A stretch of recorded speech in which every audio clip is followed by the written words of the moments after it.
Do. This hangout on air is live. Thank you for joining us here on OreAni 2019, end of the winter season, part 2. End of the weebs. So, welcome, and I'd like to introduce Nick, as always, Yo. and our special guest, Vincent. Good to be here. Thank you. So I'm actually very excited. We got someone new here. And also for our next title that we're going to be discussing, or our first title, I should say, Enduro, our favorite RPG fantasy type anime of the season. So, where's my list? Looking at the list, it seems that we've all seen it, but Nick, you just didn't finish it.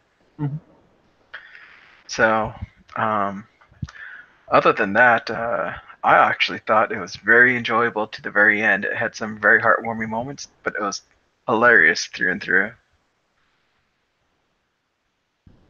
Of course, it follows our four main characters, the hero's party, and eventually we get introduced into the princess, which I can't remember her name. And it's a new element that adds a whole new humor to it because she's infatuated with the hero. She's been raised on the stories from her father, and she feels that it's her duty to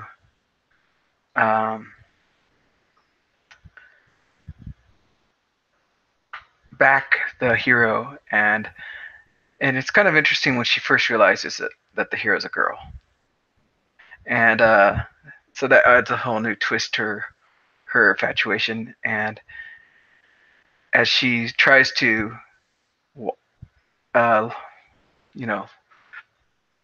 see the hero in all her greatness, it's kind of funny how plain she turns out to be throughout most of the show. And as she goes about, it just adds a whole new humor to it. So for the second half of the show, you have the princess that just adds a new element to the comedy that we've been experiencing so far with the hero party.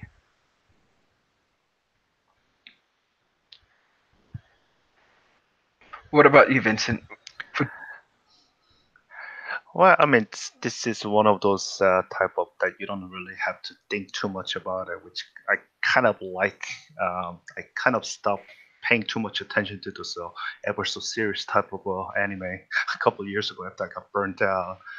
And the fact that this is character designed by same person who did the Yuru Yuri series, I think. So I found it to be, well, I mean, pleasant through and through. I have to agree with that. I'm kind of like also burned out on serious titles. Like, don't get me wrong, I still love them and I will watch them if it's a group setting, because I think I can do it a little more better when I have my friends there and we can all discuss about what's going on and what's happening in the show. But these shows are perfect for just winding down and just at the end of the day, you just pop the show in and have a nice laugh. Yeah, I think so. That's pretty much what I've been doing with this series. I have it ready after work, I just watch it and don't have to think anything, just should stop doing it over and over. Mm-hmm. The only thing I do kind of hate, and it's not really about the show, it's about people and how they perceive this show, because I've talked to a few friends and they made fun of it because it seemed to be like, to them it's a lolly anime. And I'm like I admit they may have like that lolly-esque teacher, the demon lord, and the girls may seem young, but I think that, what are they, like around 14? So that's actually the average age of most anime characters, even Evangelion, right? They were 14 years old. Very whiny 14-year-old.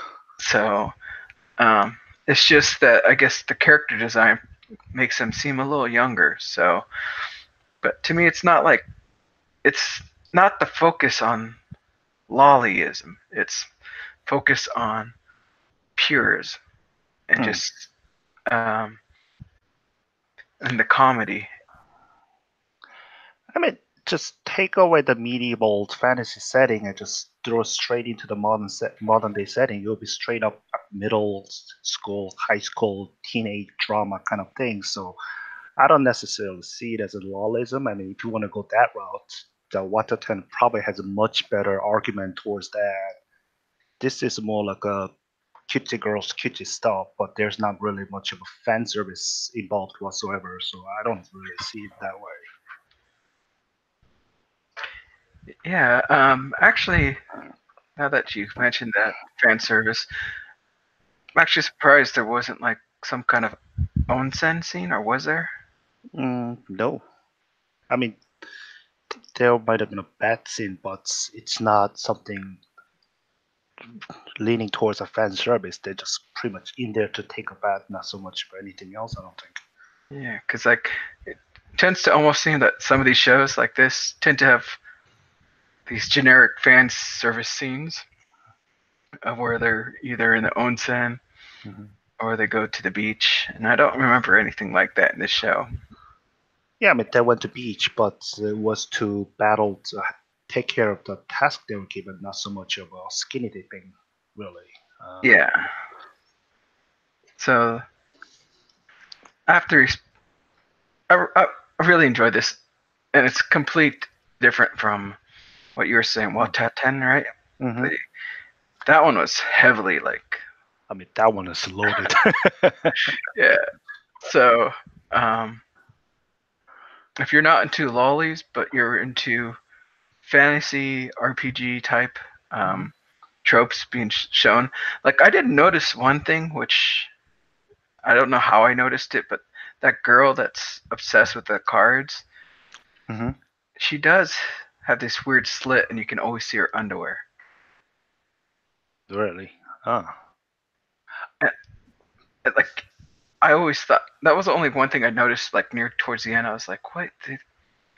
That's a weird skirt. How she has that?" But other than that, there is one creepy girl, and they do play that whole, the girl loves the lolly character. Are you referring to that teacher, that dark skinned teacher who's always following the Mao Sensei? Yes. Ah. So that, I'll admit, that is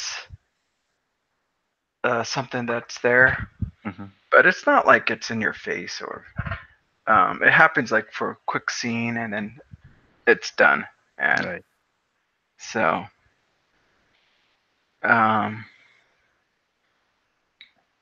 there's nothing really super bad about the show. But Nick, why did you stop watching it? Or just too many titles and you couldn't get it to it? Or yeah, like I just simply didn't finish with it. I was just a little bit particularly busy with stuff this time around, so there's a lot of series that, while I meant to watch, I just couldn't get them done yet, that I'll probably catch up on.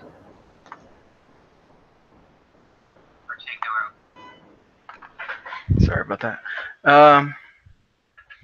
So yeah,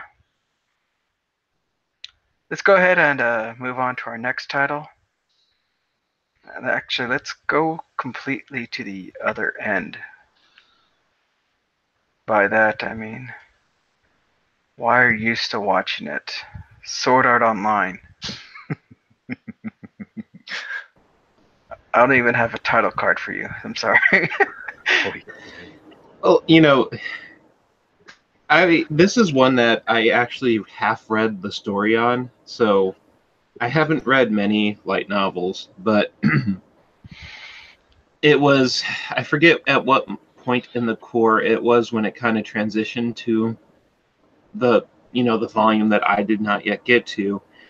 And what's actually kind of intriguing about it to me, what I was really looking forward to was, aside from the really popular characters that a lot of the newer slash weebier fans tend to like. I was never like invested in Sword Art Online for its characters. I simply like how the author blends a story out of like newer or like near future sci-fi kind of concepts. And even if like the stories or characters aren't the greatest, I just kind of appreciate that style of story. Like outside of Sword Art, there's not really a consistent series that, you know, tells you a story involving not necessarily specifically VR MMO, but that's typically what Sword Art did like to be mostly around. I was really looking forward to this series, however, because I knew going into it that it would be like one of the more kind of controversial ones, only because it it I knew the subject matter was going to be around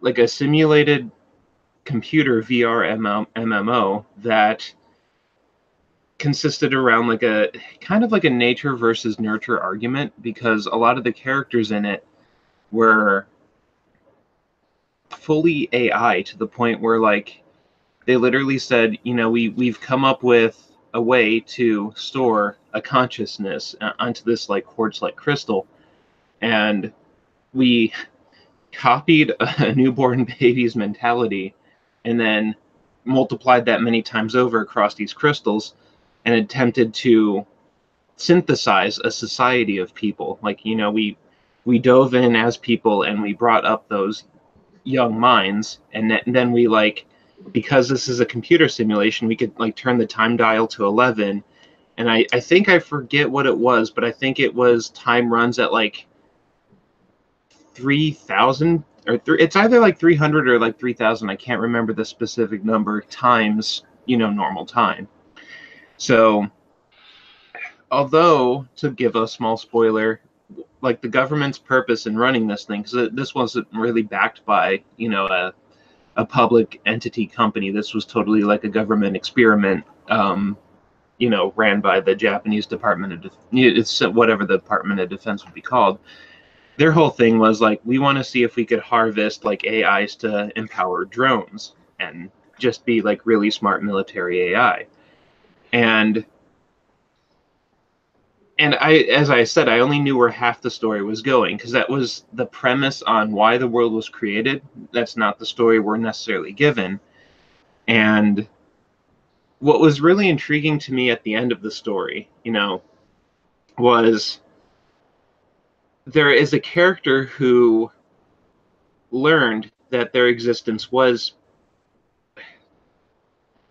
that kind of learned that they were running in a system. Like when they developed this one, although it was kind of based off that Sword Art Online seed, as they called it, or, you know, the developer program box that you can like make new VMR MMO games out of, but it just kind of had a like a core. I don't know what the word. It not like a UI or API, but something kind of like that, where it was just an all-in-one, kind of like Unity, if you will, where it's more a source to kind of build more games out of. But at its core, it's a fundamental, or like the Unreal Engine. It's kind of like that, an engine. And they kind of learned that the world that they were in was kind of made by somebody else, in the sense of they were only taught Japanese, but there was a lot of scripted commands that facilitated the magic of this game as kind of like console script control. So like the various entities that in this thing would use that scripting console system to basically just make like a gimmicked magic system. And it was kind of funny because it was almost intended to be that way too, because like they had a value on how efficient the individual was with using those scripted sacred arts. But there was a character who what I was trying to say though was all the commands were in English, and although the characters who were brought up as those quartz crystals AIs only ever knew Japanese, there was a character who noticed a lot of English structure in the commands and sought to reverse engineer it. and in the process of reverse engineering it, figured out how to manipulate the memory medium that they were all stored upon. So they started digging into like kind of like pre-programming the other citizens in this experiment and just kind of making a world for themselves. So the military wasn't necessarily actively watching what was going on, but one of the interesting statements that was made at the end of this whole story was that they were going to escape out of the sandbox world that they were in and breach into the real world. And yeah, I don't know how they had that plan, but it was just kind of an interesting revelation of not only do I know what I'm running within, but I'm going to break out of here and then go to like basically the real world as a sentient AI. And it was just kind of cool. I see. Interesting. So that kind of set up for a longer story than I was anticipating, because I thought the story was just going to kind of be over. But at the end of the 26th episode, you kind of realize that, you know, while I thought this whole story was only going to be about 2 volumes long, because wasn't like that kind of the pattern for a lot of Sword Art stories? They typically went in about 2 volumes and then maybe got expanded upon later. But while I only read the first volume of the story and watched the second one in pure animation, because I never went back to read it, it did look like that there's at least going to be a third, if not fourth, in this. Because one thing that I didn't want to say, because I already knew it from the first core, was that Kirito was injured in the real world. Someone stabbed him with like the, you know, paralysis stuff, where it allegedly caused him some brain damage. And the company thought to, you know, as a favor to Kirito, who did a lot of work for this government official, he wanted to stick him in this simulated world, like not as a memory crystal, but like as an actual brain, to try to rebuild its neural network to make him a lot better than, you know, most people who had the fate of like a stroke or whatnot, where there's like actually is some brain damage. And while we don't necessarily know the result of that process yet, near the end of the story, Kirito was able to reset, or not reset, but reach out to the government facility. But in the process of doing so, it's like, hey, we have to slow down the in-game clock speed back to like a 1-to-1 ratio. Is that fine? And he's like, yes, of course. So when the speed stops running at like, you know, 3,000 to 300 times normal speed and returns back to like a 1-to-1 scale, as he's reaching out, you come to find out that the facility where this whole project was running on is actually like being attacked by an unknown militant faction, where like there's like literally, you know, like characters real, like I know Asuna's there in person on that facility as like actually like legitimately there, and there's like people storming the place with guns, and there's like gunfire in the hallways as like this organization's attempting to overtake this facility. And it's just kind of like, whoa, that's not really like Sword Art, but okay. I only have one question about this show.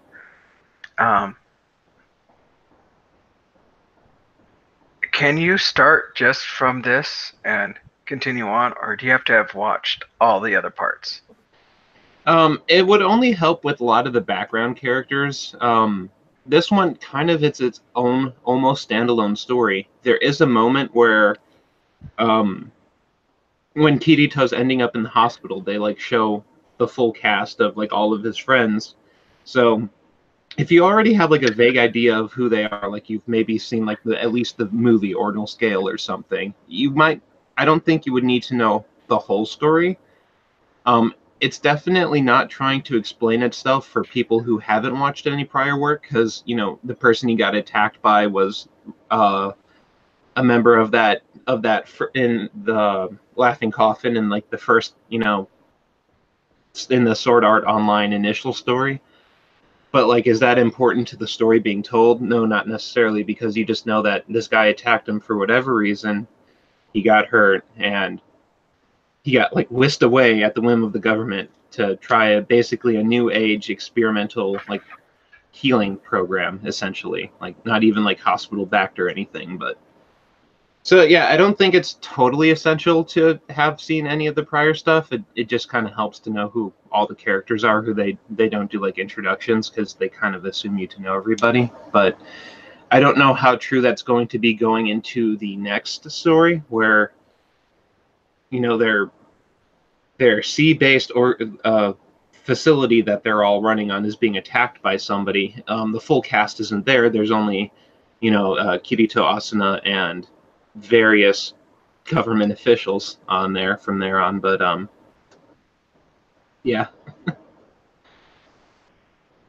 So like I don't know when the story's going to pick up, but I just kind of assumed this was going to be it, and then I would have known the story. But it looks like it's going to continue on just a little bit longer.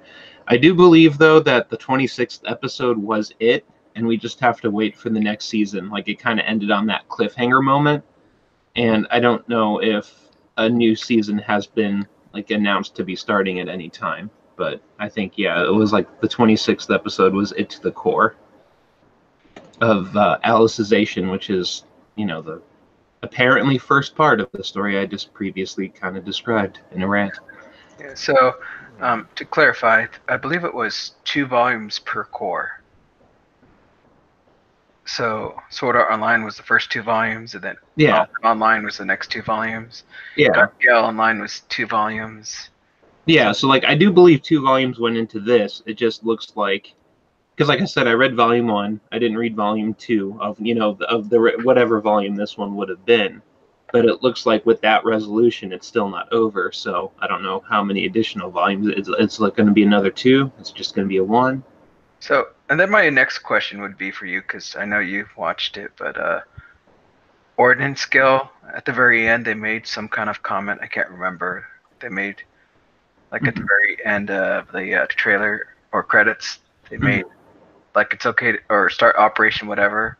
Is that what this series is about? Or yeah, I believe so, because I think it was just I don't know if I forget the exact scene of the movie. I think it either said specifically like Alicization, which is more the name of the story. It wasn't really used inside the story, but the instead of it being a game, like I said, it's more of a government experiment. So it doesn't really like have an official name, but it does generally get referred to as Underworld. So that's kind of the VR MMO-esque world that this part of Sword Art Online is based on is referred to as typically just Underworld, but at the anime level, instead of calling it, Sword Art Online Underworld, it was Alicization. So I see. But yeah, I think that movie was just saying like this part, like, this season was announced and it was coming along, and that was going to be the next chapter in the story, which, the movie was just a standalone thing. I don't know if it was based off a book or not, but normally they aren't. They're just kind of original. I don't know if I'll ever watch it. I kind of quit the very last story. Mm-hmm. After Gun Gale, I was like, I'm pretty good with the Sword Art Online. I don't need any more.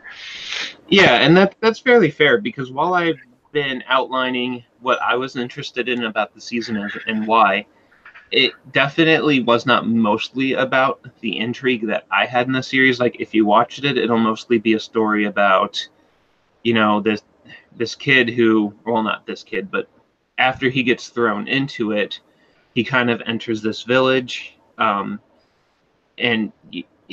their goal ultimately becomes to get to like the central tower where the person that I priorly referenced has kind of more of like a systematic control of the world, because they got some high level system commands figured out.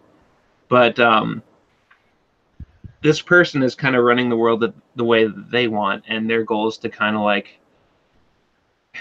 so like the means that they do control the world is like they literally have tournaments to determine like the best swordsmen or and or women in any region, and then those swordsmen or women get basically abducted by the head honcho of this whole thing. She alters their memory and forces them into like this kind of a police task force role that that enforces basically the law. And the interesting thing here is how people try to live with and or get around the law, because while we have a police force, if you're in trouble, dial 911, the cops come, and then you have to get like lawyers and stuff involved to prove or disprove innocence, and we kind of have like wrongful convictions and stuff. Since this story was based in and of a game, it very much had not so much a trial perspective, because it mostly monitored like at the actual like resource level when certain laws were broken. And the moment a law is broken, there's like literally a window that opens up as like the system is recording what's going on, why the law was broken, who broke it, and like punishment is dished out exactly as is. So it's not like you can even like wrongfully convict someone. It's really automated, and that's just kind of interesting because our society, which is not based out of like a software, doesn't really run that way. All right. Well, let's go ahead and move on to the next title. I don't think Vincent has anything to say, right? No, not really. So let's go ahead and move on to the next title, which so happens to be That Time I Got Reincarnated as a Slime. This was actually a title that started from last year, right? And it just finished its second core, or episode 24, this season. And it's by far one of the better reincarnated animes out there.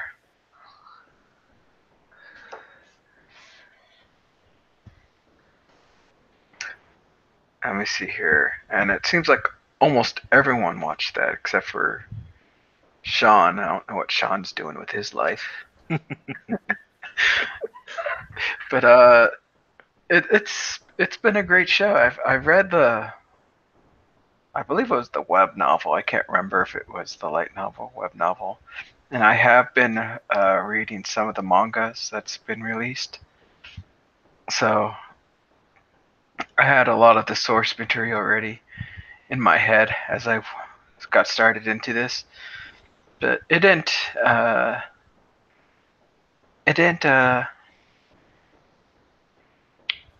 disappoint me. I was really happy, and it's followed, I think, the source material pretty closely, unlike Shield Hero, which just came out this season. But overall, it's something I would definitely recommend to some people because it seems to have something. It has the action, it has the comedy, and it's just really decent animation overall for a isekai show. I believe that's what they're calling them, right? Yes. So I will say I was kind of disappointed near the end. I can't remember if they did like a "this is what happened" synopsis type of thing.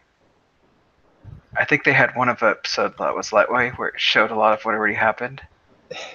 I know what you're talking about, and I think that was just like an extra episode. Like it wasn't part of the core, but because like yeah. But I have my own piece on that. I was going to say later. Yeah, so I'll leave that to you then later on. But other than that, just I love how episode 24 set up for the next part. And quite honestly, at first I was like, what's going on? I don't recognize any of this. And then it wasn't until the end of it, was like, oh my gosh, I know what's going to happen now. But other than that, it's the second half was not bad, not fun, and I just like how he shows how OP he is, or she is, or whatever it is, the slime, with the students, and how it's, and even Millam, or whatever her name is, Millie, Millam, William? yeah. So, um, yeah, it's great. Even Gobuta, who seemed like a character you would love to hate, but he's just actually just really cool. I like how they gave him this cool supporting role instead of this uh, dumb slapstick character throughout the whole thing. Mm. What do you think, Vincent? This was a series that I watched without much hope because I think I might have said elsewhere, but I pretty much got burned out by isekai series. Only isekai series I've probably been watching lately were something to do with the cooking type. So I kind of watched that thinking, yeah, I'll just watch a couple episodes and see how it goes. But to me, this strikes to me as something of an old school fantasy adventure type, more lighthearted. And yes, the slime kind of is grossly overpowered at times, but he's not unlikable or jerky type of person, which kind of worked out well. That he attracts others not just because of his power, initially with power, but because of his personality that attracts them and endears them most, which I find it to be more agreeable. And I think it worked out well in this type of series because it could have easily gone to the other unfortunate isekai series from a couple seasons ago, one that involved a smartphone. That was just completely brain melting type of series for me. It's funny how you bring that up because that show is terrible, but when I was reading the books, I couldn't stop myself from reading. It was just so bad. I just kept on reading. But yeah, overall, I enjoyed it actually. Looking forward to the next season whenever it comes.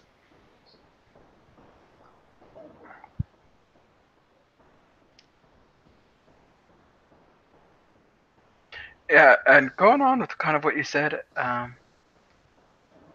about his overpoweredness and how he kind of pulls back on it, it's not like he's consistently trying to be seen as someone weak, kind of like even that Death March show, how he always tried to seem like he was not overpowered at all. While he did try to pull back in this show, he still used significant force when he needed to in front of everyone. But I found it funny how like every single person that worked under him was more or less like battle hungry. We gotta show everyone our strength. Go out, and he's like, "Whoa, dude, you guys gotta calm down." Must be the sensibility of the modern day person. But yeah, it's a great show. Nick, what did you want to add to this? Uh, so I was more gonna just kind of talk about like the extra episode, but before then, I just kind of wanted to give my piece on um, just kind of like largely in agreement with a lot of stuff here. I tend to watch a lot of the isekai shows and at the very least be okay with them because it's just a type of fiction that I find myself kind of liking. Um, I will say that what kind of confused me towards the well, not even confused me, but towards the end of it when he's trying to help the kids, there's a spirit that comes for one of the characters, and they put a lot of I don't know if it's like foreshadowing because I don't know how they would have done it in the book, but at that time, the dragon that is trapped within our protagonist character, Rimuru Tempest, is like having a reaction that Rimuru himself is kind of like picking up on. They're like, oh, why is this guy reacting? What is about this spirit thing that like generally just what is happening because it's not like it even gets explained or anything, and that's kind of where the core starts like ending. There might have been like one more episode after that I forget if that was the final one or not, but then like that extra episode, not really 25. I've seen it abbreviated as like 24.5. It's more a synopsis of the story as a whole, because in it kind of starts when Rimuru is initially absorbing Ifrit for like the first time. Well, not the first time because there wasn't a second time, but when he's like absorbing him. And in this extra content, Veldora, the Storm Dragon, is able to kind of like somehow snag Ifrit into wherever he's at. So then the rest of the episode is kind of like the banter between the two as a summary kind of starts up, where Veldora kind of gives his backstory alongside introducing Ifrit to the game that is Shogi that Rimuru at some point showed him how to play. That I don't recall. It wasn't necessarily in the anime, and it probably wasn't in the book either. They just needed to do something. Well, not that they needed to do something for the extra episode, but just because it was an extra episode. So as the two attempt to play shogi, you kind of hear an almost commentary banter between them as like a summary of the whole core is given. And they'll even kind of react like if they're too busy playing the game. Veldora, like one point said, "Oh, I missed something here because I was playing the game," and I wasn't sure if that was like a commentary thing at that point or if it was like trying to get into the two are literally just playing a game at this point, and as activity is happening outside, this is like how they learn of what Ryudo is doing as time goes on. Like they're totally trapped within him, but at the same time, they just have this like anime-esque view into the outside as stuff is happening. And I was really looking forward to it getting to that spirit thing because I was hoping they would just give a little something extra as to what Veldora was like having a really bad reaction to when that one spirit arisen.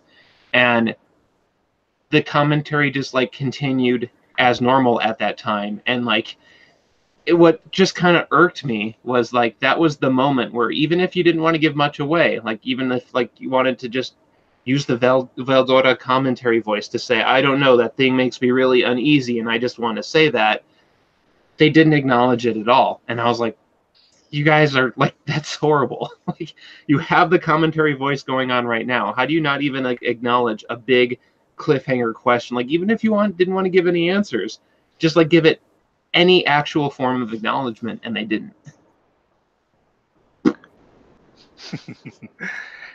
Sounds like they had a 24 episode in mind, but they kind of get themselves one extra time slot and didn't know really what to do with it. So they kind of ran with it without really thinking it through. Or maybe they just didn't want to spoil it. I'm not sure which way.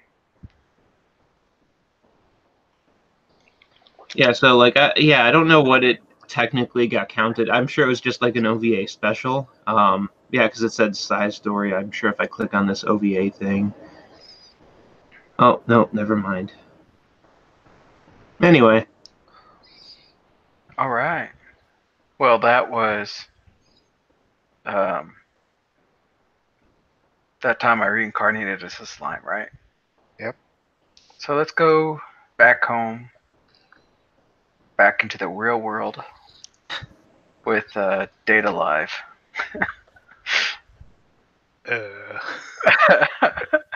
Data Live 3, actually, which I find funny because on Crunchyroll, you can type in Data Live. They'll have the image for Data Live 2, but only Data Live Season 3 is there. I wanted to watch up from Season 1 again, and they don't have the other two seasons, which kind of upset me. But the show, I enjoyed actually a lot. It continues on with Shido, Toka, and the rest of the gang, and their shenanigans as they run into a new spirit. And when that new spirit comes in, Shido has to do his job and charm the new spirit.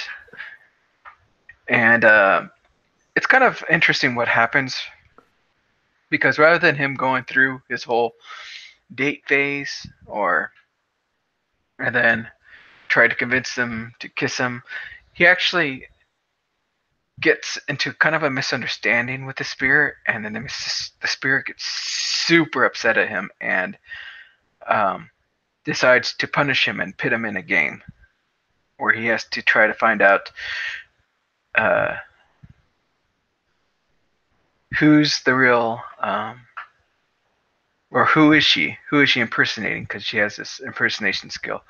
So that's how Data Life 3 starts off with. And then as that whole arc goes on and finishes, then you have the next arc with this new story, which adds this whole new paradox and all these things that I know one of my friends absolutely hates. It's like, how can you? And it has something to do with time travel. So I know some people hate time travel because of all the paradoxes and all that stuff that could happen and just nonsense that could occur. This show definitely does something with that. But other than that, how he goes about and fix things or tries to fix things, it's kind of weird and strange. But if there was a benefit, it was Origami's new character.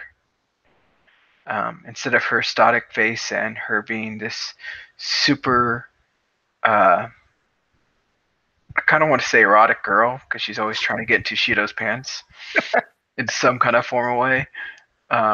She's this new transfer student that's just quiet, meek, and has this very girlish vibe.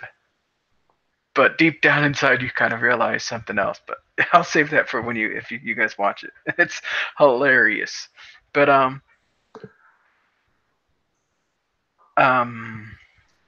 what else can I say about this show? It just keeps on going on. You meet all the characters again, and they have this really weird agreement or kind of vibe with them that just seems to happen out of nowhere when you start the season, because it's like all of them openly or constantly being there with him, trying to get his attention, and it seems like none of them are against it in a sense, except for Toka and Origami. Those two in the first two seasons always have this butting heads type of thing where it seems like Toka's always getting jealous and stuff, but it seems kind of like to have disappeared in this third arc.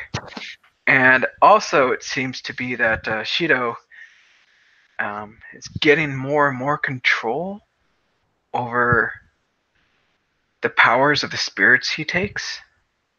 So, because he starts doing stuff, I'm like, wait a minute. When could he could do that? When did this happen? When did he learn? But I don't know. It's just maybe I was missing something. But other than that,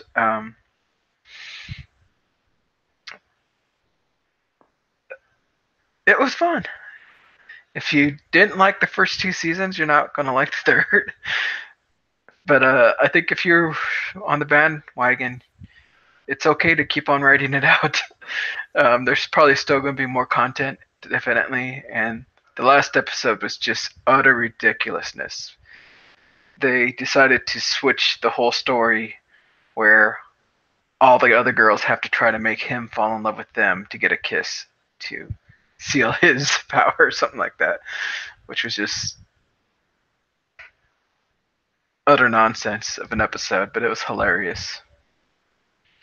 The only thing I think that's cool about it is that Crunchyroll has a collab event with Danmachi going on right now. So if you're playing Danmachi on the phone app, you can actually get Toka, Kotori, Origami, and what's her name?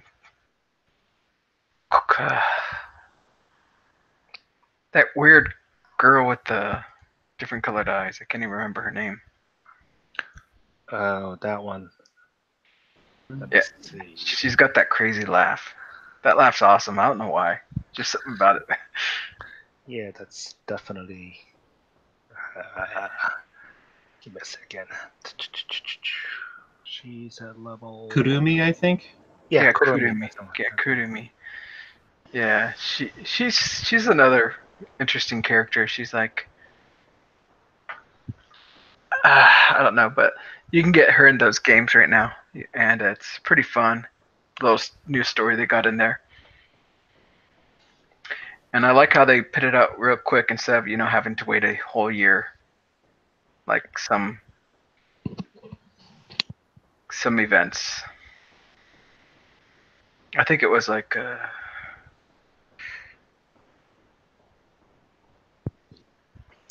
what I think what Fake Go had some events that like are years apart, right? Yeah, I mean they do, but that's usually contained within themselves. They don't really do collaborate with other things or other franchises. I'm guessing that's their thought process is something along the line of strike the iron while it's hot when people still remembers this series. So, I guess Mm. that's a good thing.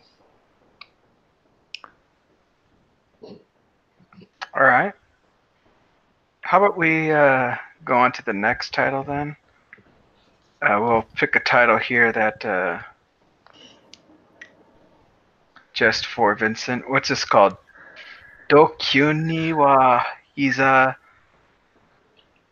Tokidoki Atama no Ue? Did I say that right? If you can say that well, then I'll give you a really good credit. Let me see, what does it? Oh my goodness. That Tokunin cat. wa hita tokidoki amana atama no ue. I think it's like my cat is a roommate or something like that. And my roommate cat, yeah. Yeah. Actually, I was enjoying it at the start, but I just never finished following it. Like, is it worth it? Yeah, I mean, I think so, because usually series like that can be something that I either watch it for halfway, then kind of fizzle out, or I watch it all the way through. And this one actually was looking forward to watching it every week. And it doesn't really vary so much as far as a theme. It's pretty much all about the writer who has too many issues and the cat who has its own issues. But through and through, it's your typical heartwarming personal relationship that develops between the two flawed characters, I guess. And towards the end, both kind of get mellows out so that he doesn't freak out over everything, and the cat doesn't try to feed the master or this poor guy who's always on the verge of starving to death because he forgot to eat. And I somewhat expected the writers to have or develop some more relationship with the girl that's shown on the right side of the car who works in a pet store. But that kind of didn't happen, which surprised me to certain degrees. That because that would be that would be easy way out, but that never really happened. It kind of stayed pretty much cordial relations. So it's, I guess, in a good that way, or maybe they're just saving for the much later. I'm not sure. I don't think they're gonna have another season of this, but I thought it was pretty enjoyable series. Just another one that you can kind of kick back and just watch it without really having to agonize over what's going on, or if there's gonna be any kind of challenge or any kind of a trauma bubbling up that's not already listed there. If I remember correctly, this show had a very interesting setup where it seemed like the first two-thirds of the show were from his perspective and everything that happened, Hmm. and then the last third was from the cat's perspective of everything that happened within that episode. That happens for the most of the parts throughout the whole series, except the last couple episodes where it really wouldn't make much sense because he will actually end up taking trip to place where his parents went before they passed away. And since focus was going to be the trip and the symbolism of a trip itself, they really could not devote much time to the cat as to her perspective, because her perspective is basically, okay, where's this guy? Why is this guy not coming back? And oh well, I'll just eat and he'll come back next day just like any other time. So they didn't really spend much time on it. But then at the very last episodes, instead of separating those two, into the different perspective, they kind of merged into the one singular story. That's how they wrapped it up. Okay, because I actually that's one reason why I did want to watch it because I thought it was kind of funny Hmm. and interesting on how um, it showed from both perspectives and how different they were, and especially at the beginning, like I was laughing my butt off, like when he was trying to think of a name for that cat, and then they go to the cat's perspective, and that's why the cat responds and everything. I thought that was just so hilarious. Yeah, I think it's a pretty spot on. I mean, if I was a cat, then if I associate something with food, yeah, I think I'll probably react the same way too. Yeah, so it had a lot of enjoyable moments and a lot of just really great comedy in it. But like I said, because it seemed like more of a really mellow type of show, that I kind of set it to the side and didn't go back to it because it wasn't something that stood out big time. So I kind of forgot about it. Yeah, I mean, the animation wise, there's really nothing different or spectacular about it. It's pretty much generically drawn, more or less. In some parts where you kind of see the why is a cat's leg so long, why is that her eyes looks a little warped, and your prototypical uh, ups and downs. But I mean, I've been enjoying those sort of mellow out drama type for quite some time now. So these kind of things I tend to try to catch up on it on a weekly basis more so than other more dramatic ones.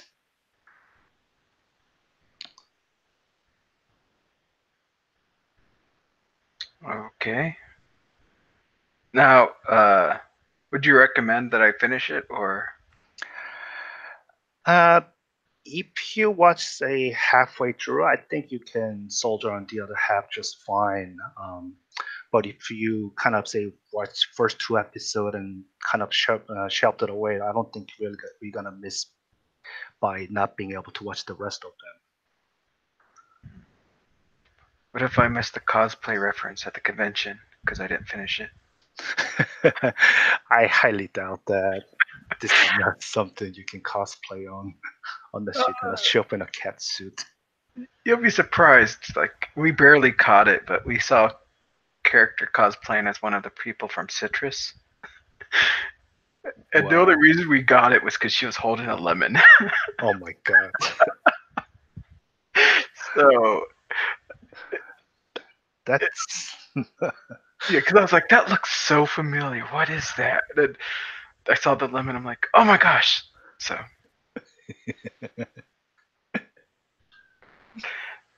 I think Nick was there, weren't you there, Nick?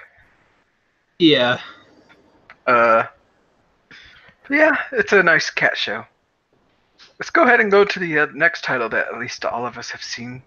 I didn't finish it. I have actually, I don't even know if it's a completed series. But what is this? The five quick. girls. Yeah. The five quick girls. What? Gotobun no Oh, Hono Quint. I oh, just okay. Hanayome. Hanayome. This Yeah, show, it ended at 12. this show upset me a little bit. Uh-oh. Like, I understand that they're, uh, all have like the same face, but their hairstyles and everything are so different. I don't get how they can get confused at certain moments. I kind of wondered if that was like a manga thing, where like gray tone would be a little more hard to convey than color. Like, because I was kind of in the same boat too, where like whenever they disguise themselves as each other, like one or two times they have to like use a wig that literally gets the hairstyle and color down. But But like, when they were younger, like from the picture of them being younger, that makes more sense. yeah, it makes more sense in that one. But like, Ichika's manager, when she grabs Miku, I'm like, dude, she has long hair. Come on. How is he get these two confused? Does he really think she's gonna be wearing a wig out there just to confuse the manager or what? And actually, surprisingly, Miku's voice actress is named Miku. I just now see this on AMD, but or AML, and my anime list. AML, my anime list. MAL. Yeah, that's anime my list. Yeah, yep. Yeah. My acronyms are all messed up. I'm sorry.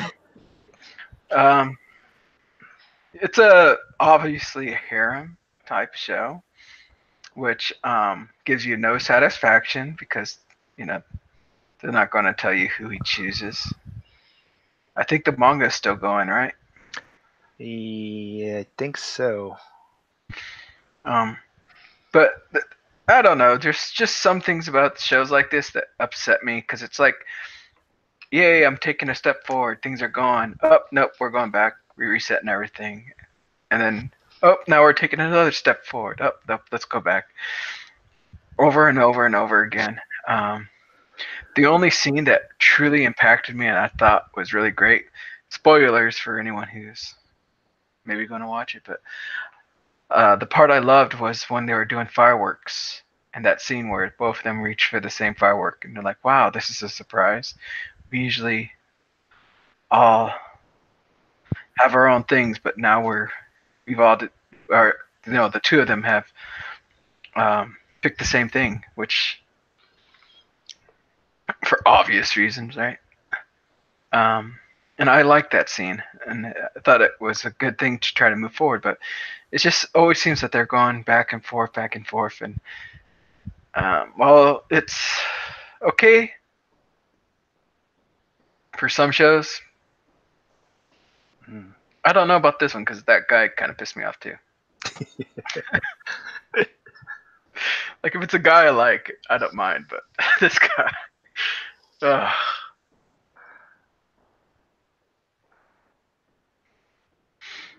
I'll say it kind of surprised me towards the end of it.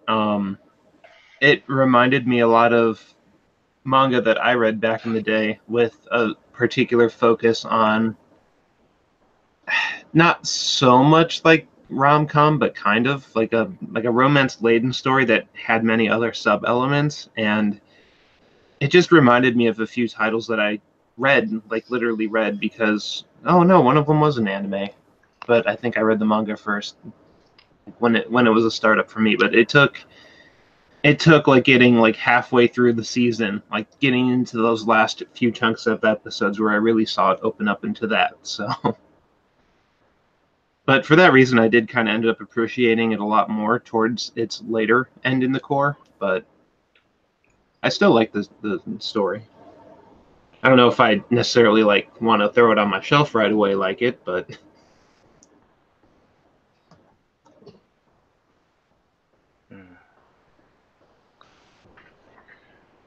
What about you, Vincent? Which girl did you like?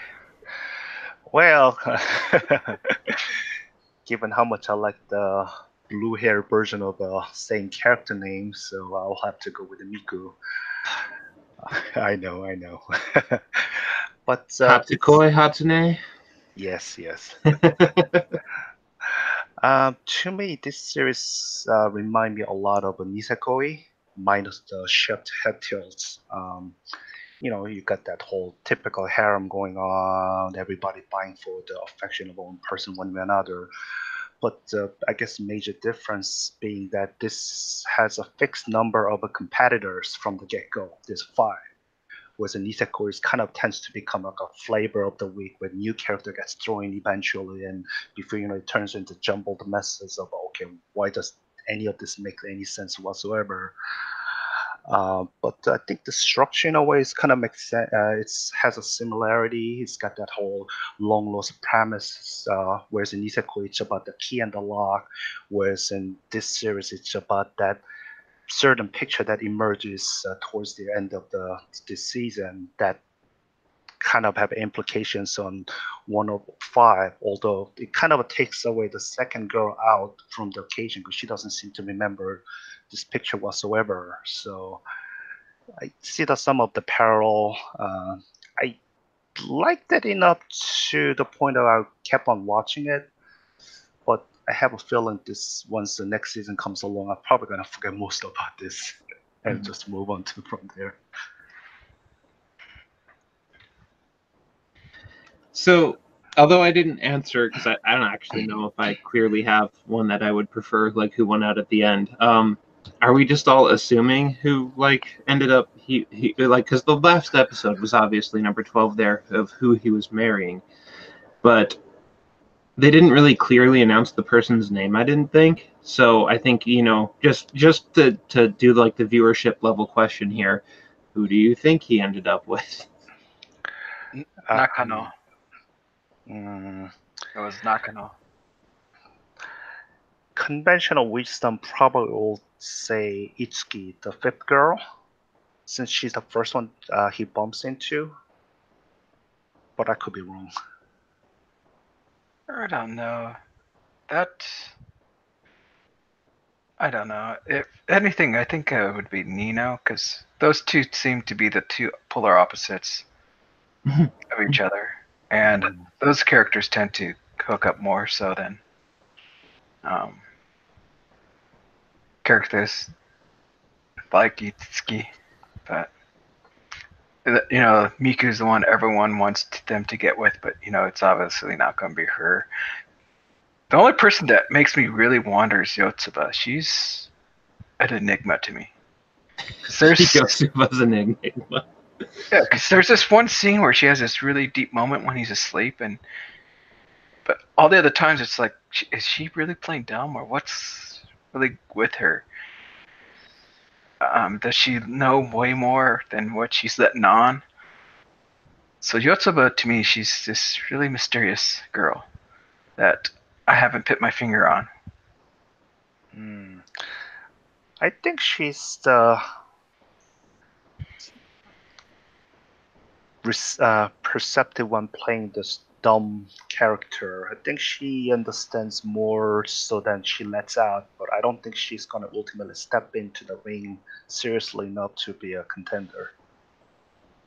Yeah, I don't think so either. But I'm just saying, she's the only one out of all of them that I'm like, what's with her? She makes me think. But other than that, how would you compare him to other characters? Because like other harem characters. Mm.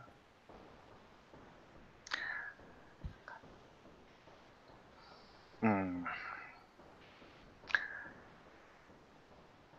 For once, I think he has more brain than others. I think others tend to have their brain melted away by the ideas of being surrounded by all those girls, whereas he seems to have a more backbone, whether that's by nature or that's by the plot devices. I don't know, but I think he's mostly more put together than, well, yeah. Actually, that's kind of interesting how you just mentioned that, how he's the smarter one in this whole thing. Because like they're doing that a whole nother thing this season with kind of almost the same setup where the guy in the harem thing he's the smart one tutoring the three other girls, which what one's that one called? Like We Never Learn, I think is on Crunchyroll. That's brand new. So I wonder if that's a whole new trend that's going to be coming up now. I wonder if it has something to do with the viewership demographics. I mean, conventional harem will be easy enough for most viewers to understand it, but I think as they grow older, I think they kind of falls out of favor, and maybe newer series tends to gear towards older generations, older viewership, and they decided that this conventional, dumb, lucky guy getting all these girls just not gonna cut it anymore. What do they call it? Lucky Skebe? Or is it? I think that's usually when certain scenes happen, which it's like a proficient amount of those certain scenes were. But, I mean, that used to be what the harem guy was, right? he would always some kind of accident, and he gets into these weird situations with the harem characters, like True Loveru and stuff like that. That's what I was going to reference, but yeah.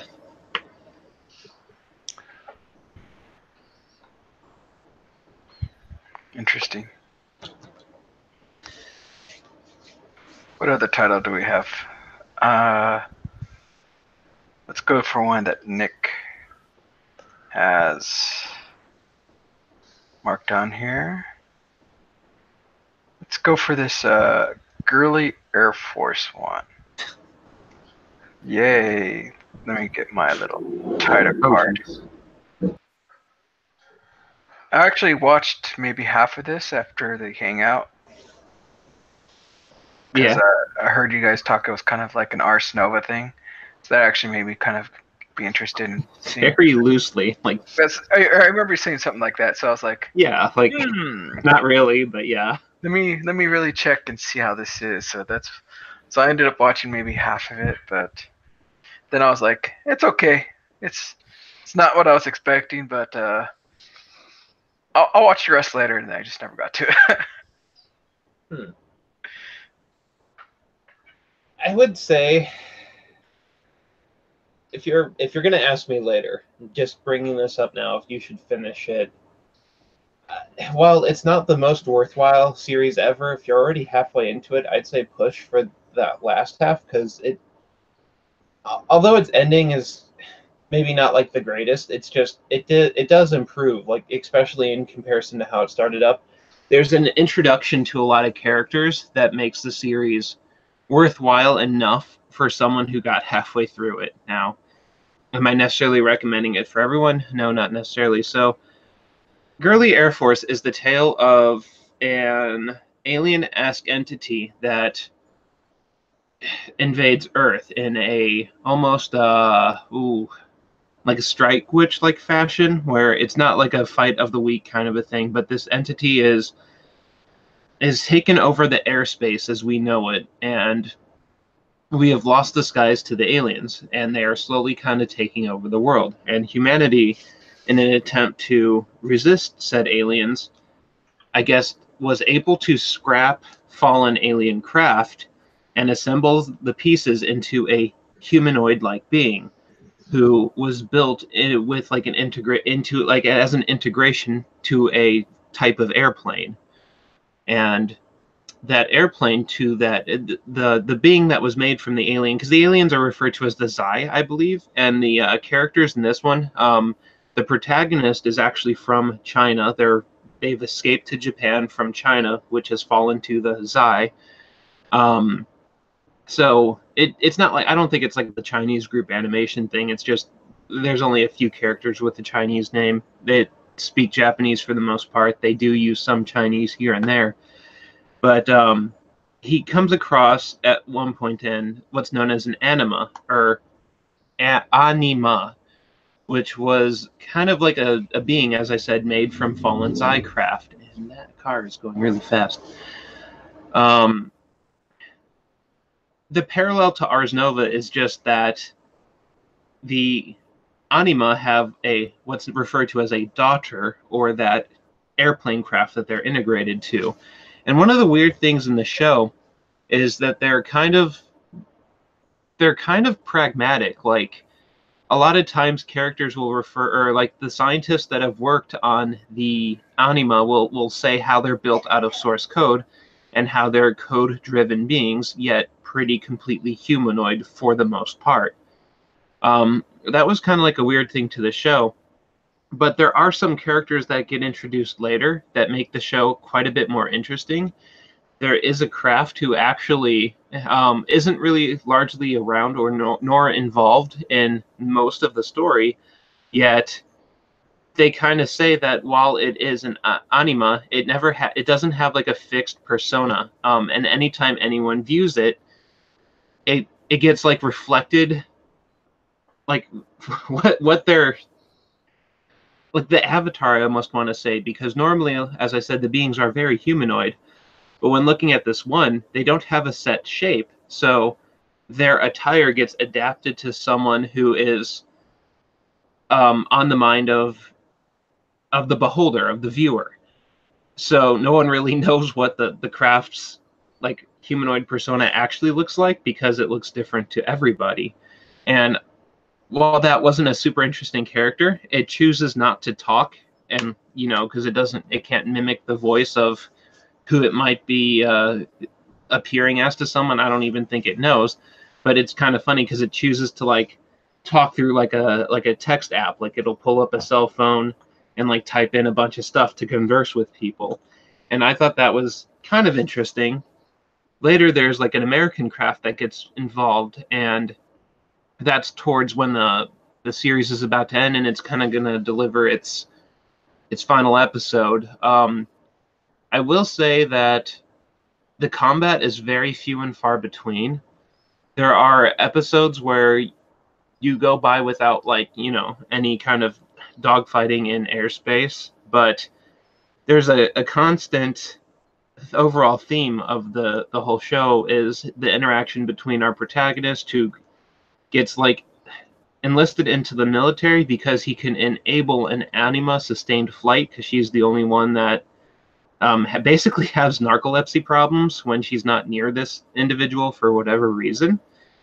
So he kind of ends up becoming a co-pilot to them, and I always kind of figured that was going to go in a certain direction, because there are other anima craft who are jealous of this pairing for whatever reason, even though they like have to restrict the craft, because normally anima can pull off G's of maneuvers that humans can't withstand no matter what you do. So they have to limit the craft into what's humanly survivable. And it's this interaction of how other characters perceive the duality of this one unit, and like a final statement. When I will say that an anima who is heavily regulated seemingly falls near the end of the core of the season, and I don't think there's going to be a season 2. I'm not completely sure. It didn't really finish its story. It's not like we have completely turned away the alien race. We have nothing else to worry about. I just don't know if I see it going second season. But that character kind of falls, and it tries to make another character fall. Basically when I say fall, I more don't mean like a fallen angel, but kind of like fall back into the mentality of the Zai. And as it's trying to coerce another one to fall to the Zai, that's when like the human element of the protagonist kind of matters in the duality of that one unique unit. So I will say that while I liked especially some of the combat scenes near the end, it does seem like it was really it plays this tune that seemed like it was inspired by some kind of like a rail shooter, or like a shoot 'em up kind of genre beat, although that really wasn't reflected as to what was happening on the screen. Yeah, I don't know. I just kind of watched it. It was all right, but simply that, all right, not great.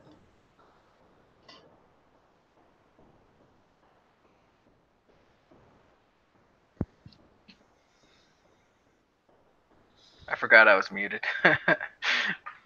Yeah, so I don't know. I'll see if I go through it. It was far more entertaining to me than the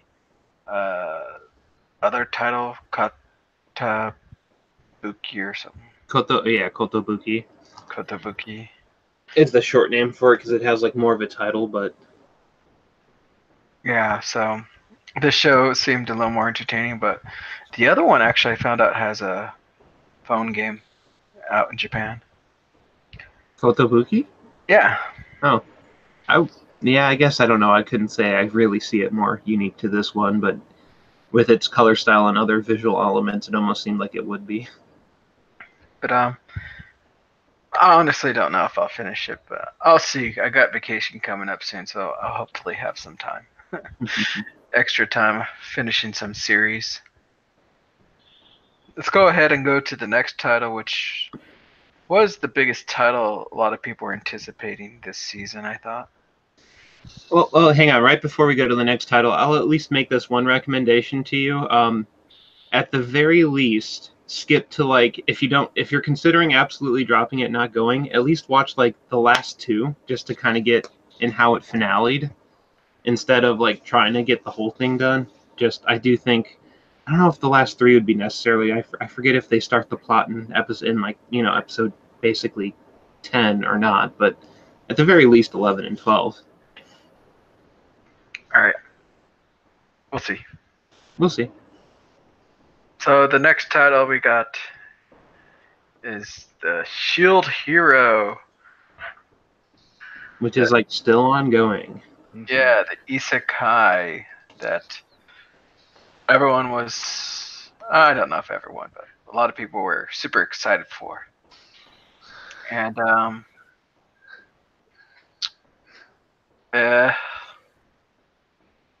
I don't know. To me, it's decent.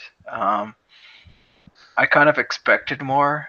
So in a sense, I was actually more pleased with the slime show because even though I knew a lot of it, I didn't expect much from it, but it turned out way better than what I was expecting. While this show, I was expecting a lot more and then kind of got disappointed. So it kind of hurt the show in my eyes because of that. I guess I put too much expectations on it.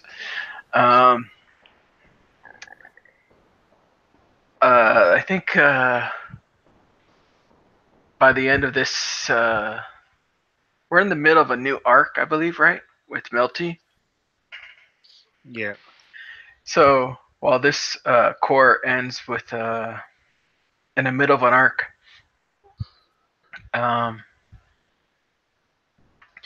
we finally finished the arc for the second wave that came, right? Or technically the third wave, right? But I don't know, just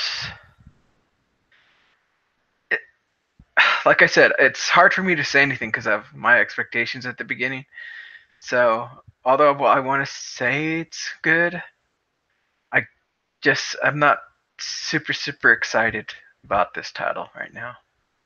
Like I'm watching it, but it's not my I have to watch type of show right now because eventually, if something good happens, I know other people will call it out, and then I'll go and watch it then and there. But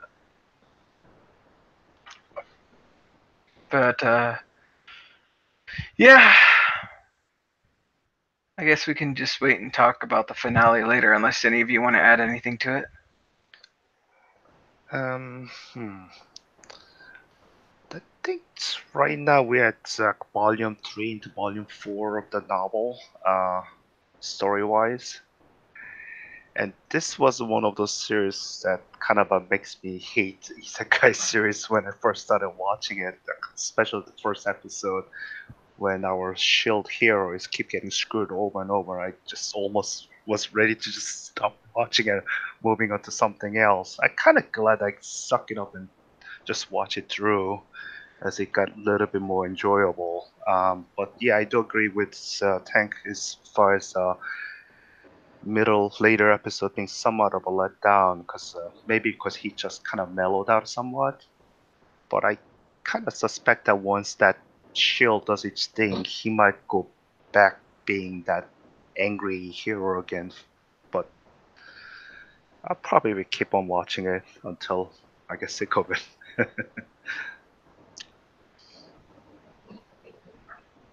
Yeah, I think like one of the charm points to the series was always in most like isekai shows kind of want to premise on how powerful you become when you get like some sort of a gimmick as you transition into another world. And one of the kind of interesting things about this one is almost every time you have someone who is isekai, they are overpowered, right? Whenever you look at any character, whether it's the smartphone one or Rimuru from Slime or the Death March Rhapsody or even Overlord with, our MMO whisked away protagonist, they're all really freaking powerful. And one of the intriguing elements of this one early off is the Shield was kind of the least favored. While you can honestly see that in the culture of the country that they're in right now, and you could even kind of gather it from the characters that our character bantered with the other respective heroes of the bow and lance and sword or something. They even say, like, from our world, this, from the perspective of the protagonist, that he got introduced to the story that he was whisked away through via a book. And the other three, it was a video game of a sort, all under a different title, but of a video game. And they're saying, man, everyone who like professionally plays this game and makes a living, or all the best players, like no one ever chooses Shield because it's apparently just a really bad class. So you almost had a huge level of antagonization against the protagonist outside of the world that he's in right now, present amongst just the other three, because like it was just, you never really see an isekai start up that way, where it almost seems kind of pretty dismal for the main protagonist. And yes, because he is so ill-favored, there is a plot against him from characters intrinsic to the country who kind of get the story rolling with him being kind of thrown out of society, so to speak. The most of the kingdom that he's currently in doesn't look upon him favorably. And what made Shield Hero a little bit more interesting was our hero literally had to start off scraps and kind of make his own way into becoming that really powerful being. And while he kind of has to go this merchant-esque route, there are plots in the background that I can't begin to like dissect as to what story they're trying to tell. Because, I heard from the first time when we did the preview hangout that, the anime doesn't do a good job at conveying his absolute rage. And something that I kind of gathered while watching was, and I think some other people were foreshadowing it as well, of what makes our protagonist like so strong for being so kind of underpowered. Because if you go off like the level of his party members have already out-leveled him, and many of the other Yusha class heroes have way out-leveled them. Yet he seems to, like, that necessarily isn't reflected in the animation. Despite his level being lower, he seems to be better off than many of the superior leveled heroes. And to me, that's a little bit more intriguing, because I'm so used to games being so level based that even if you're like having trouble at like something that currently meets your level, if you get a few levels beyond that, how easy, like just due to video game, like, mathematical calculations tend to work, how much easier things are when you're at a higher level than you should be, or something. So it's kind of interesting how he does have this balancing strength that makes him able to compete with those far superior to him. And I think that's what is kind of drawing me into the story more, and I wish to see explained at some point, if it ever does. I don't know if that will. I don't know if that's kind of a point of this series or not, but that's just something I kind of picked up on, is like, I think they're gonna maybe like make a showcase out, like this is like a plot point, I think.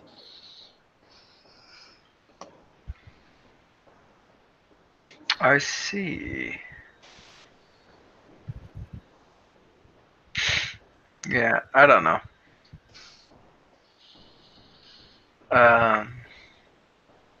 All I can say is I'm slightly disappointed. I don't know about anyone else. I'll still watch it though. Mhm. I just wish I could be happier about it. Would you be happier if our Shield hero decide to take Raptalia back to his overworld? I want to see him cook more. We need to add more cooking. I mean, they did that in the book when I was reading. He's always cooking, and people fall in love with his cooking. I always thought that was Oh, hilarious. Because his shield adds like some kind of buff to his cooking. yeah, because like we totally see that whenever he applies potions to people. I kind of wish that they did acknowledge that at some level because I haven't read the book, so that's kind of an intriguing point where I can make sense of it through what I've seen in the anime. But I wish they did at least try to represent that a little in a few moments here and there. Mm. Let me see here. What do we have on our list?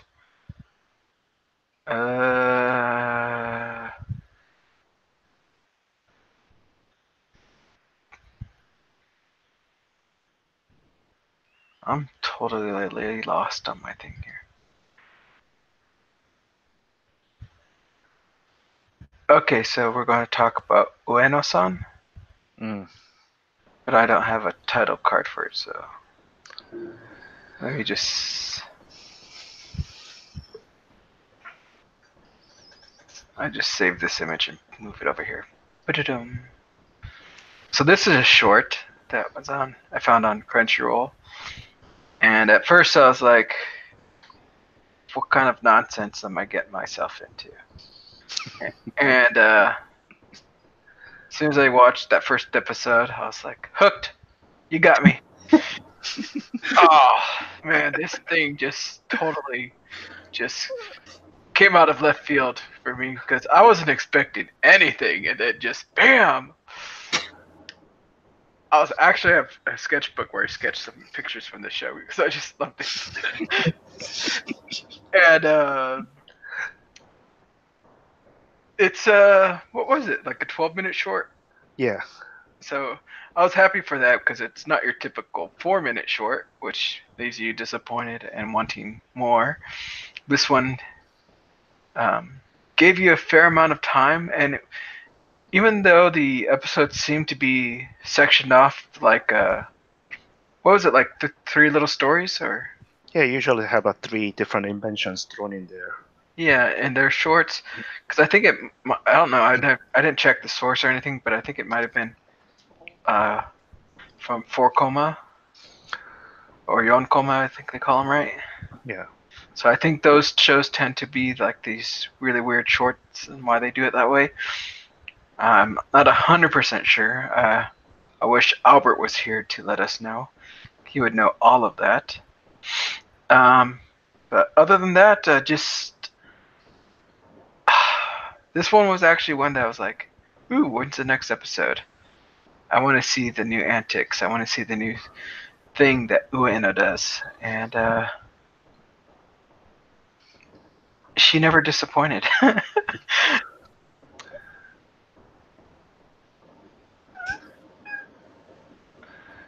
So what was the guy's name? Tanaka, right? Tanaka. Tanaka, yeah. And then you had Yamashita, which was the bispectacle girl that sat there, Hmm. or that was always around, that went through a bunch of trouble because of Ueno. And just their interactions and everything. Just I did not expect it to be as how do you say, fan servicey, maybe. Mm. Um, I, so when they did pull that stuff off, it wasn't done in a very, to me, it wasn't done that bad. Like I could handle it, and it's easy to showcase to some friends. Um, Obviously, I don't think I could. You could. It's not something for kids, regardless of how the designs are and some of the content that she tries to make him do. But Tanaka's harsh.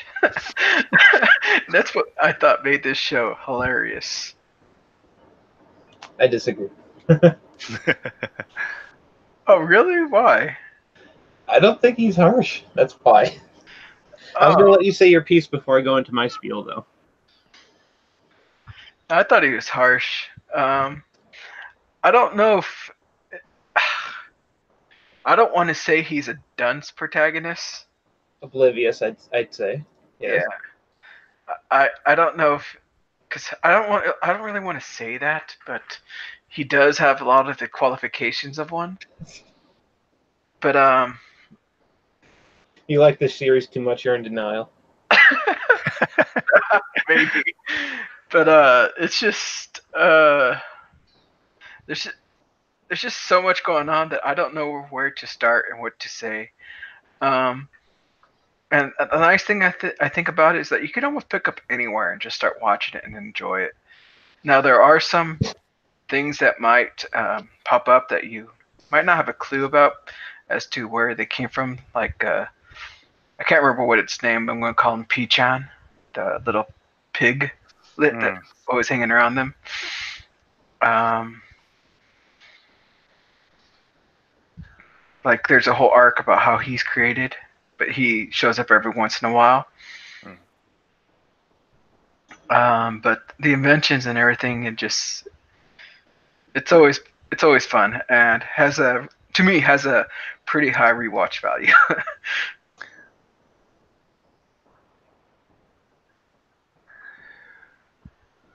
So actually, it's not a Yonkoma, the four cuts series. Actually, it's more of a traditionally drawn as far as the layout goes. But given that this ran on the Young Animal comics, high risky value is somewhat expected. So it kind of makes sense if you think about it, given that magazine series is geared towards adult type of readers. Oh.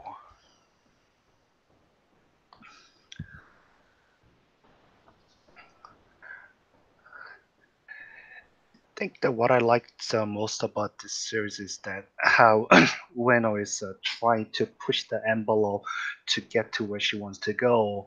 Then always her nerve fails at the last moment, and she just completely sabotages her own efforts. And it's even funnier to see Yamashita's this pained reactions and trying to encourage Ueno, and yet she gets just equally as frustrated by how Ueno just cannot seal the deal at the end.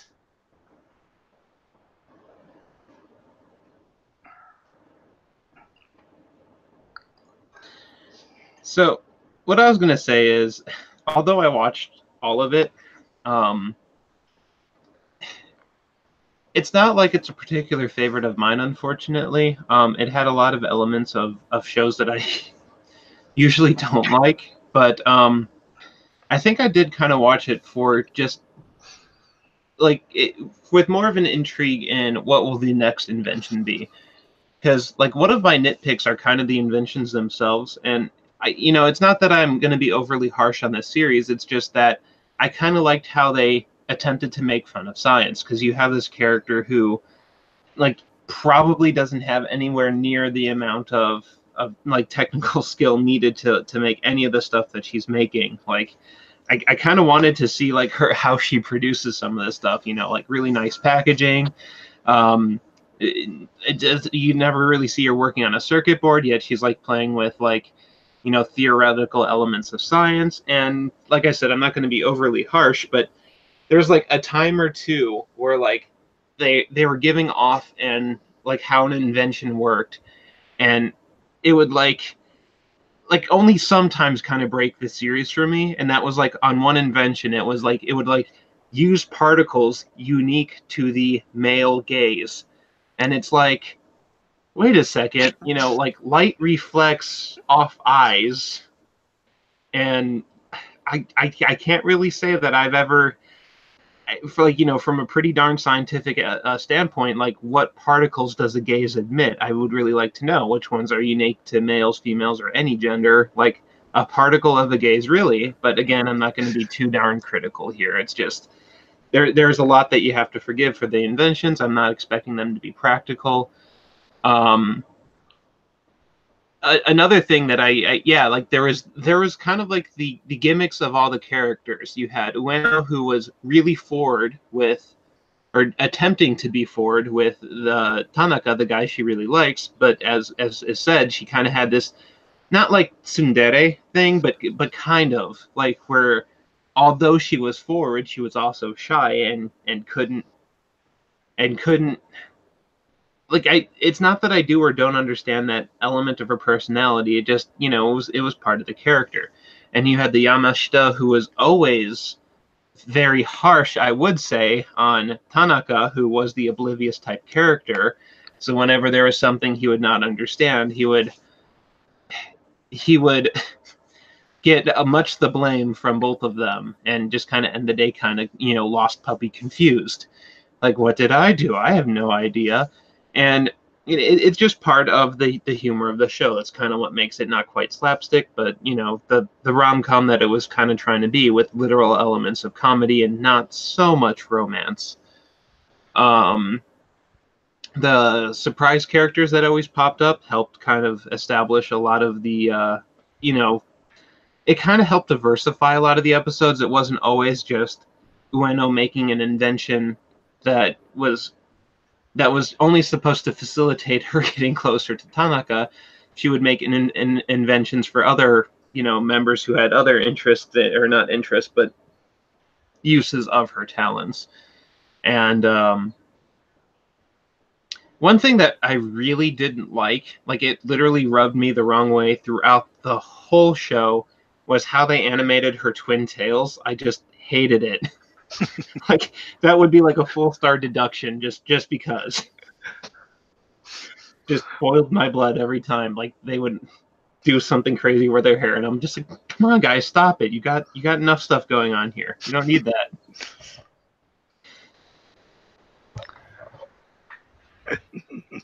The only thing bothered me was whenever she tried to make Tanaka drink something. In the first episode. So, but there's a lot of stuff in there that just was so funny. Like when she's like, try to guess where the device is, and he ends up slapping her. And it's wrong, but he's like, yeah, stop lying. Oh, I was busting up laughing that whole time, and really enjoyable show. Definitely something I can recommend. I'm actually happy it's on Crunchyroll because it makes it easier for people to check out. I don't know if this is something that you can watch with your parents.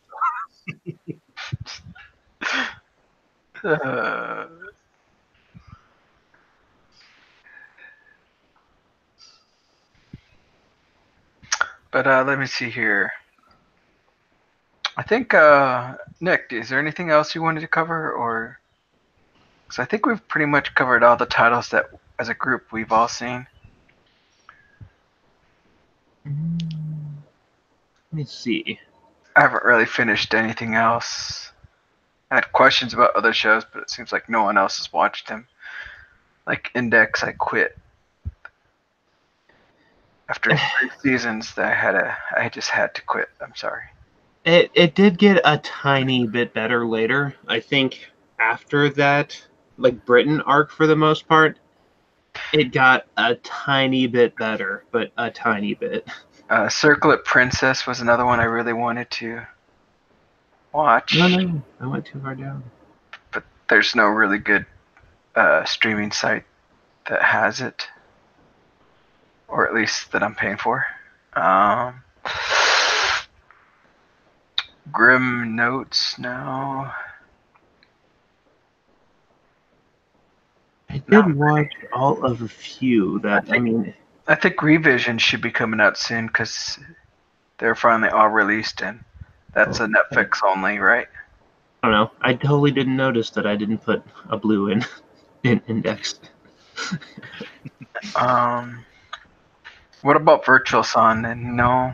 No, I don't think I didn't watch it past like the first episode because I don't know, that one was always weird to consider anime anyway. But so I think we're all okay. Do you want to just might as well quit it?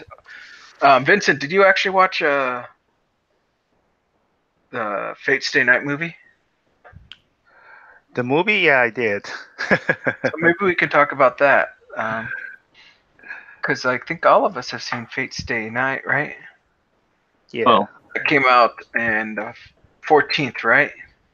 Yeah. Fate Stay Night.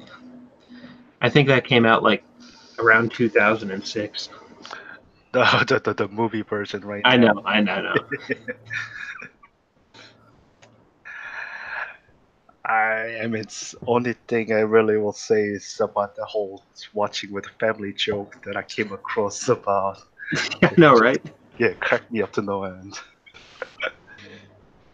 I mean, if I had my parents actually wanted to go watch that movie and actually end up seeing that, I think I might have shaved up a couple of years of my life after that movie. I wasn't that bad You about know, your parents. Come on. well, okay, here's kind of my piece on it. So, Again, I appreciate it as another aspect of Fate that I would not normally know, because this has by far been the most adapted. You know, I forget if it got its true start as a virtual novel, but I think that's what, or not virtual, visual novel. But that's where it's got its, yeah, that's where it got most of its of at least, if not like most of its user base from. So we had the adaptation that was Fate Stay Night, which most people tend not to acknowledge. But then again, it was a long time ago. You had them attempt from that point to do the OVA that was Unlimited Blade Works that adapted to their first thing, and it didn't really coherently tell the story. So that years and years later, you have them start up. Well, after Fate Zero, as successful as it was, happened. Then you had Unlimited Blade Works, or I forget if, yeah, Unlimited Blade Works happened after Fate Zero, which told the story. And then you had them kind of do the movie of yet a third path, which is why I say it's been the most adapted, because whenever you have an anime that's adapted off of a visual novel, you don't usually have as many versions of the story as you do with Fate Stay. Steins Gate kind of went that route with doing a movie to kind of introduce the second season. So you had a slight different telling of the story, but tons of visual novels get adapted, and you only ever are introduced to one form of the story.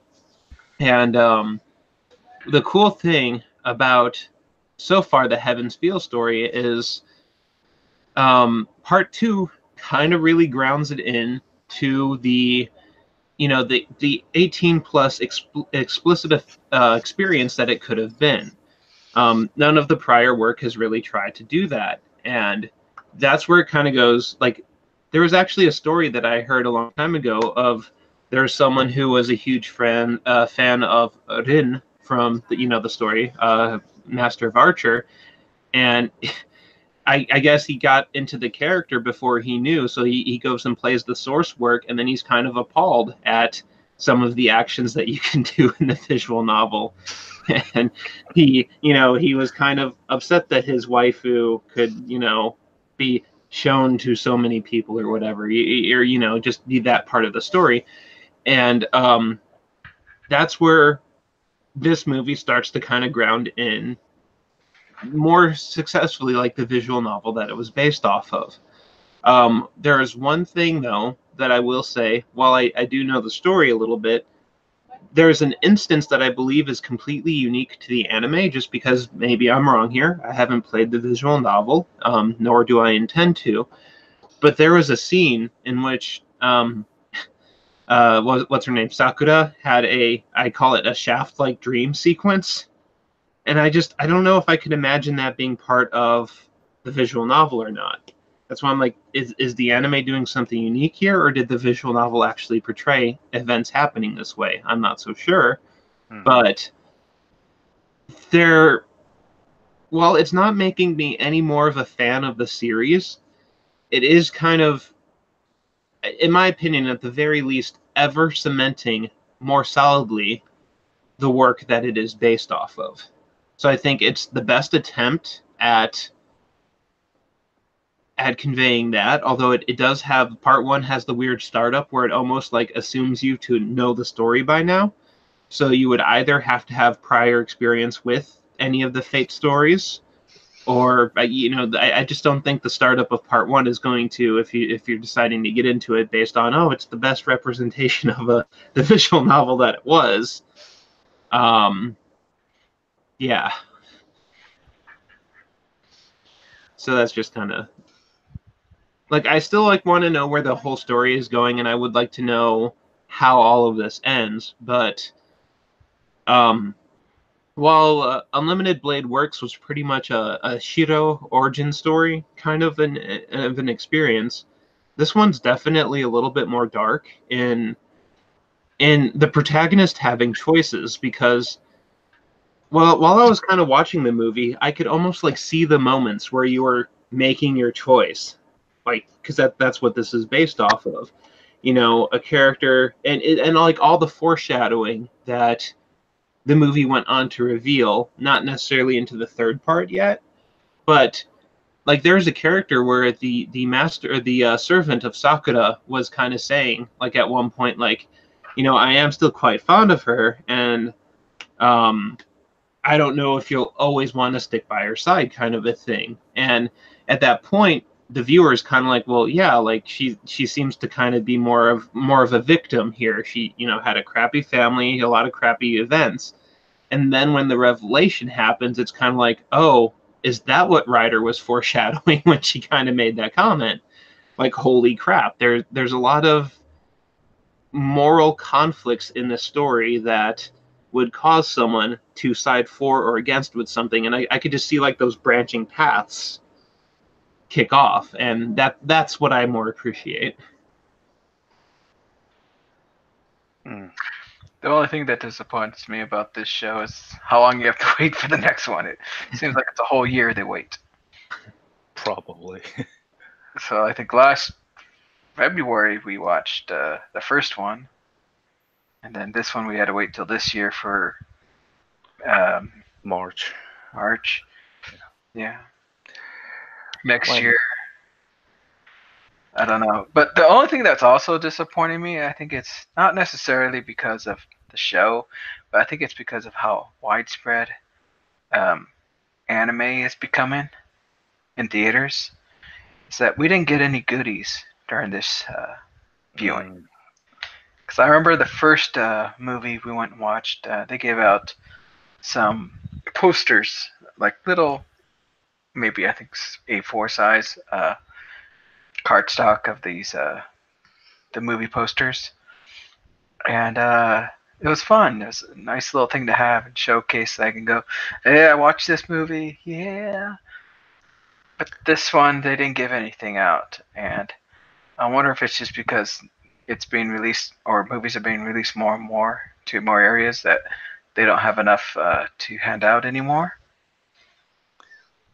or what's going on. But that's kind of making me a little sad.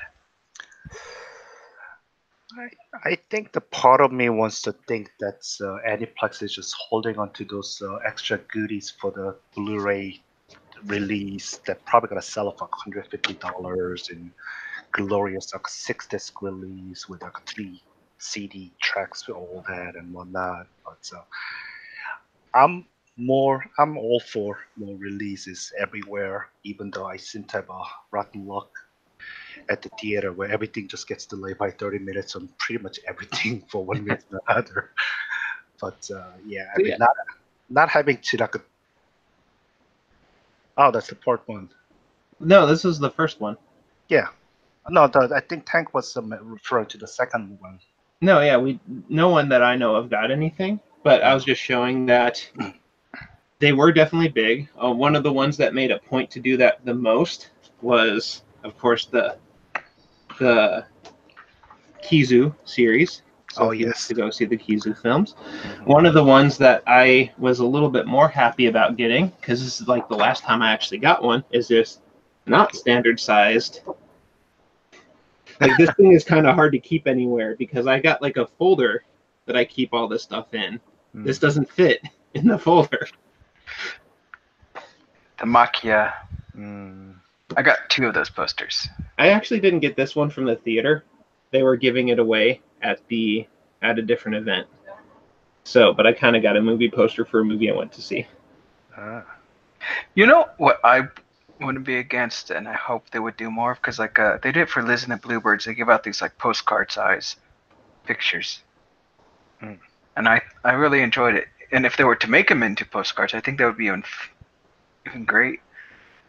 Um, I just kind of wish they would give us maybe some little goodies. I would even pay for them if they said you had to buy them. Like sell them for like $1, $2, whatever you want. Just don't go overboard for these little goodies. But yeah. What's the next movie features coming out? Oh, I know a bunch of them. Okay, yeah, literally a bunch, like a bunch, right? Can only be like 3, but Some I know quite penguin a show. few. Something near. There's a penguin movie coming out this month. Yeah, and there's a few other ones, but that penguin one I'm not so sure about. I So watched the trailer for it and I went, we'll be posting them on the Discord. Let's go ahead and end this hangout. We do have a Discord out there since Google Plus is officially gone. Google Plus, you were fun while it lasted. Most of us have transitioned to WeMe, I think it's called, right? Yeah. But we do have a Discord that we have made. I'm slowly in the process of fixing it and getting better structure to it. I finally got us a bot. Now I just have to learn how to use them. And it's just going to be a long time of learning. And we'll post a lot of stuff on Discord and WeMe, but other than that, I don't know what other platforms other people are on and how they're going to get that information. But feel free to how do I say, email us or anything like that. Since new season just started, when will be the next meeting, I wonder? Hopefully, after I get back from my vacation, I'm going to be gone. So probably on the 28th, I think, hope maybe. Okay. 3 episodes or so should be done by then. I'm going to a convention on the 20th, and I won't be back until later next week or the week after that. So, are we going to SakuraCon? If people are out Cool. there, and just saying hey to Sean. It looks like he messaged us on the chat. And other than that, join us later. And thank you, Vincent, for joining us. I hope we see you more often. Thank you for having me, and so let's see if I can get a camera or not. One thing I am thinking of doing more since we have Discord is that I may hold some voice chats on there on the weekends. Like I'll make an announcement just for like a few hours. We could just hang out and talk. I don't think they do video on there, so it's just going to be voice only, and it can hold, I think, a reasonable amount of people that we can just discuss what we watched or any news. It works a whole lot better than Hangouts as far as discussions, and so I may do some stuff like that later on. But like I said, I'm trying to learn these bots, and I might get more for us depending on what we need it to do. But other than that, thank you guys for watching, and hope to see you guys next season. Bye bye. Wait, where's the end? Oh, there.